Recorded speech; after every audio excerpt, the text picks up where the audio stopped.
Chapter 36 The Final. Lumipas ng ilang oras pumunta sila Gabby at Kat sa hospita dahil nag-alala si Gabby sa kalagayan ni Kat dahil sa nangyari kanina pagkikidnap ni Max sa mga nito kaya nag-check up agad sila tapos gumaan na ng loob ni Gabby nang nalaman na okay lang ang pagbubuntis ni Kat at hindi naman nakakaapekto sa pagbubuntis nito yun nangyari kanina sinabi ng doktor sa kanila at mas natuwa pa sila Gabby at Kat nang ang baby nila ay di lang isa kundi kambal ang magiging mga anak nila. Di na nataka si Kat na kambal ang magiging anak niya dahil nasa lahi nila may kambal sa pamilya at yun nanay Carol niya at si Tita Lily ay magkambal sila pero di sila makamukha kaya di na nataka si Kat. Pagkatapos ng check-up ni Kat ay nagpaalam si Gabby kay Kat na pupuntahan niya si Max dahil gusto ni Gabby nalaman ang kalagayan ng kapatid niya at kahit anuman ang kasalanan nito sa kanila ay kapatid niya pa rin si Max. Sweetheart, pwede ko ba puntahan si Max? Okay lang, sasamahan lang kita doon. Sure ka ba? Baka mag-stress ka pag nakita mo si Max, nag-worry lang ako sa'yo. Oo, sure ako at saka yun nangyari kanina ay pinagpatawad ko na si Max at saka minahal ko siya noon. Agad na intindihan ni Gabby si Kat tapos umakyat na sila sa itaas banda ng operating room kung saan nandoon si Max tapos ng isang minuto ay paglabas nila sa elevator ay nakita ni Kat sa labas ng operating room ang isang pamilyar na babae na para. Naabangan nito na lalabas ng doktor sa operating room agad linapitan nila Kat yun babae. Amber. Agad lumingon si Amber kay Kath at paglingon niya ay nahihiya si Amber dahil ang laki ng kasalanan niya kay Kath. I have to go. Iiwas sana siya kay Kath kaso hinawakan siya ni Kath sa braso. Wait Amber, alam ko may kasalanan kayo ni Max sa akin noon pero nagpatawad ko na kayo, may gusto ako nalaman, mahal mo ba si Max? Humarap si Amber kay Kath tapos lumuhod si Amber sa harapan ni Kath at umiiyak na nito. Kath, I'm sorry, oo alam ko naman mali ang relasyon namin ni Max pero minahal ko sobra si Max kaya ako nandito dahil nalaman ko yun nangyari sa kanya at ako na ang humingi ng patawad sa iyo. Ipinatayo ni Kath si Amber sa pagkaluhod nito at pinupunasan ni Kath ang luha ni Amber. Amber, I forgive you. Naiintindihan kita, okay? Tapos ng isang minuto ay lumabas na ng operating room ang doktor agad lumapit si Gabby sa doktor. Doc, how's my brother? I'm sorry because the bullet wound in his stomach was so deep that it hit his liver and he couldn't handle the surgery and I'm sorry your brother is dead. Nagulat si Gabby sa pagpatay ng kapatid niya ng si Max. Lumipas ilang araw ay ilibing na si Max sa sementeryo sobra nasaktan si Amber sa pagkamatay ng pinakamamahal niya si Max at habang si Kara ay nakakulong pa rin siya sa kulungan dahil since patay na si Max yun mastermind sa pagkidnap kanila Kath. Naging biktima rin siya ay kasabwat pa rin si Kara sa nangyari kaya makukulong si Kara sa kaso ng kidnapping hanggang sa isang araw.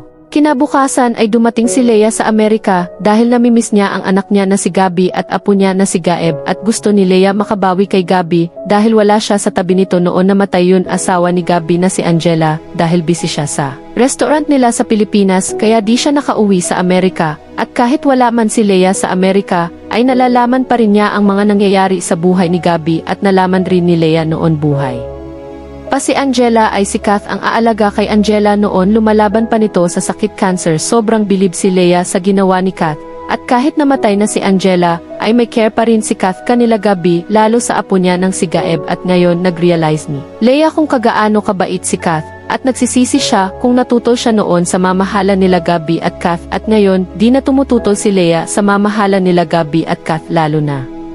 Nalaman niya nakakaapo na ulit siya sa mga nito. Sa bahay ni Gabby habang kumakain sila ng almusal sa kusina ay bigla na doorbell yung pinto, tapos agad tumayo si Gabby sa upuan at pumunta sa pinto at binuksan niya yung pinto, tapos pagbukas ni Gabby yung pinto ay nakita niya yun mama niya. Mama, bakit di mo sinabi na uwi ka dito sa States? Siyempre, Gabriel gusto ko mag-surprise kayo na apo ko, nasaan si Gaeb. Tapos lumabas sila Kath at Gaeb sa kusina at nakita ni Gaeb sa pinto yun mamalaleya niya. Mamala! Sabay takbo papunta sa mamala niya tapos yumakap si Gaeb sa mamala niya at yumakap rin si Leia sa apo niya. I miss you, Mamalan! I miss you too, apo. Nahihiya naman si Kath na lumapit kanila Gabby dahil baka tutol pa rin si Leia sa mamahalan nila ni Gabby. Tapos nagulat si Kath na tumingin si Leia sa kanya at mas lalo kinakabahan si Kath na lumapit si Leia sa kanya at nagulat ulit siya nang umiti. Sa kanya si Leia at nawalan ang kaba nararamdaman ni Kath na humingi nito ng patawad.